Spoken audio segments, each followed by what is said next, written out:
Hey guys, welcome back to the channel. Thank you for tapping in once again. I really appreciate your attention. You could be anywhere, but you're right here. And today we're going to be talking about e-collar conditioning, a really pivotal and crucial part of making sure that we are, at the end of the day, really putting all the pieces of the puzzle together for the dog, helping the dog kind of understand what this is significant of.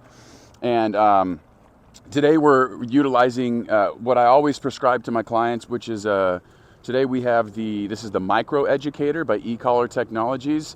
We've been doing business with e-collar Technologies for years. We love their systems. They're extremely user-friendly. And if you guys want to check out the video that I produced on the functionality and how to use it, how to put it on, what all the buttons do, subscribe to the the Patreon page. And of course, you can subscribe to the Patreon page if you just appreciate all the free stuff that I put out. It really helps me and inspires me to keep on producing, really cool videos like this where you might be able to benefit from, because at the end of the day, as long as I can continue to maintain that my goal is to help you guys become better, more informed dog owners, maybe the universe will sort of repay me in that way. But without further ado, I'm going to introduce you to a dog that I love. His name is Mason. I've had him for a program prior. Just a basic 3-week introduction to obedience and exposure to the world and things like that. But we're going to up the ante and we're going to level up. We're going to level up and we're going to go e-collar technology so that we can have access to more off-leash freedom, more off-leash reliability. But without further ado, let's get into the video. Don't forget to leave a thumbs up on the video if you're taking stuff from the content and utilizing it to your benefit. It costs absolutely nothing to take the 0.5 seconds to leave a thumbs up on the video and subscribe to the channel. Okay, so let's get straight into it. One of the first things that I want to talk about is how important it is to make sure that it's fitted properly. Because one of the mistakes people make when they go out and get these and they just saw something on the internet, oh, e-collar cure-all, they just put the thing on and it's not fitted properly. We have to have the touch points touching properly, which means we don't have it like sagging. It has to be on tight enough to where the touch points are actually on sufficiently, okay? It can't just be resting on top of the skin, okay? It can't just be resting because you're not going to get a true read. You want to know exactly the number that you're using, okay? So if you just have it resting and it's too loose, it's probably not even going to register. You're going to have a faulty equipment, all because you didn't put it on properly. So when we put it on tight enough to where it's touching and then in just a little bit so that we get a true read. Okay, but it's important, obviously, not to put it on tight enough to where it's restricting the dog's airway. Dog needs to breathe, okay? And usually a dog is going to tell you if it's on too tight. Come on, Papa. So we bring it around. This is Mason. I basically just pull to where it stops, and then I go like another 1 or 2 holes, okay? And typically I'll count out the holes for my clients, so I take the guessing work out of it. So let's move on to the next thing. Now, mind you, this is his very first time using this. Some people will put the collar on the dog for 24 hours before they start the conditioning process, where they look for the working level. If you don't know what the working level is, it's just the level that the dog first starts to feel it. So let's get into that. What's a mistake people make? People think, oh man, look at this guy's dog. It's so well behaved. Let me just go buy an e-collar without doing any research or getting any education on how to use it and why to use it and when to use it. There's lots of details that go into this. Okay, a mistake people make is they get the collar, put it on, and they start tapping, leveling it up, tapping. There's all kinds of stimulants around. You got to do this process of finding the working level with nothing around. The dog needs to know that it's coming from you. Now, that's the main point of emphasis. You fuck around and you do it like with a bunch of stuff happening, and the dog is going to potentially get confused. Whoa! Where did that come from? There's a dog nearby. There's a person. There's this. It needs to know it's coming from you. You do not want to confuse your dog. And it's just the worst possible thing. This is the communication between you and your dog. So the introduction needs to be done in this type of context. Okay? I'm just going to start off at a very super, sorry about that mic touch there, super low level. This thing goes from 0 to 100. Hold on, I got to do a couple of things here. Now, mind you, I've explained all this stuff on another video on my Patreon page if you're looking for a little bit more detailed information.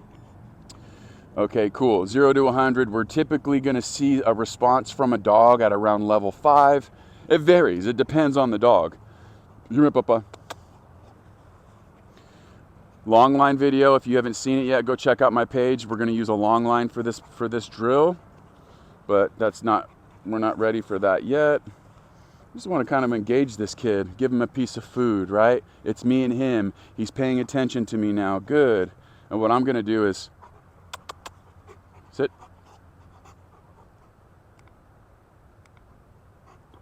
Good. I'm looking for an eye flutter, an ear twitch, a head turn, just an indication that he's actually felt that. Come here, Papa. Sit. Good.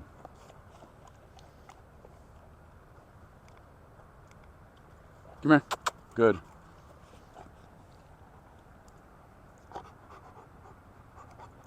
Here. Good boy. I think he wants to get off of the hot fucking grass there, so let's move the camera to where he's on the shade here. Good. I think he's feeling it. He's not giving me like a tell, but it's at level 8, so I could almost... Good. Yeah, I got an eye flutter there. So anyway, he's feeling it. He's feeling it at a level 8. Yes. Good. So all I'm doing is I'm tapping it. Yes. And he's getting rewarded right afterwards. Working level. Tap. Yes. Good. And this is the process, dude. Tap. Yes. Do you see how the dog is going to be able to pick up like this pattern? Tap. Because this is how dogs learn, is through patterns and repetitions. I just want him to know that if he feels this sensation, really something good is coming afterwards. A lot of people get a little emo about this tool. Never had it explained to this way. When you introduce it in a way where you teach it to be the gas pedal before you teach it to be the brakes, okay, this is the healthy and appropriate and, in my opinion, the most effective way, because you're painting a very clear picture. You're not just going to get the e-collar and start slamming high levels because you think you need to use it as a purely corrective device. No, we're utilizing this for clear communication so that we can live better together. You understand? And so it's important to introduce it in a positive gas pedal. Get the dog to follow the sensation. I'm tapping until he comes to me. Sit. Good. Tap. Tap. Good. Okay? Tap. Tap. You. Sit. Good. Little Roddy prance for you right there. Break. Good. And this is what we do. Now, I was going to use the long line and have him walking around on all this. Break. Front. Sit. Tap. Pay. Gas pedal. Gas pedal for the future. For when he feels this and we're off leash at the park and he's chasing the goddamn rabbit. Tap. He follows. He feels it. He follows it. He feels it. He follows it. And of course, we're going to attach a verbal command to it. But again, right now it's working level. Condition him to it. He feels it. Positive association.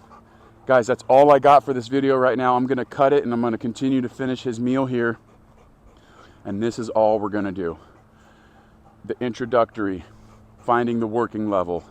Let him know that it's me and him, that the sensation is coming from me and nothing else. That way, when we do get out there, there's no confusion. Painting a very clear picture. This is the best way to do it, in my opinion. This is the way I've been doing it, and we've seen tons of great success. Guys, don't forget to like the video, subscribe to the channel, patreon.com/teamfloppyers. I'll put that in the description. Thank you guys for watching my videos. Liking it and sharing it and all this stuff really helps me get the word out there. I'm really trying to build up this. I work really hard, you guys, and heck, man, it means a lot to me for you guys to help me get this message out. So that's all I got. You guys subscribe to the channel for the next video. I can't really tell you exactly what that's going to be. If you guys have any suggestions, if you guys want to see something specific, hear me talk about something specific, let me know in the comments and I'll do what I can to oblige. Captain Chad, we're at the TFE Ranch. My boy Mason. We'll see you at the next one. Peace.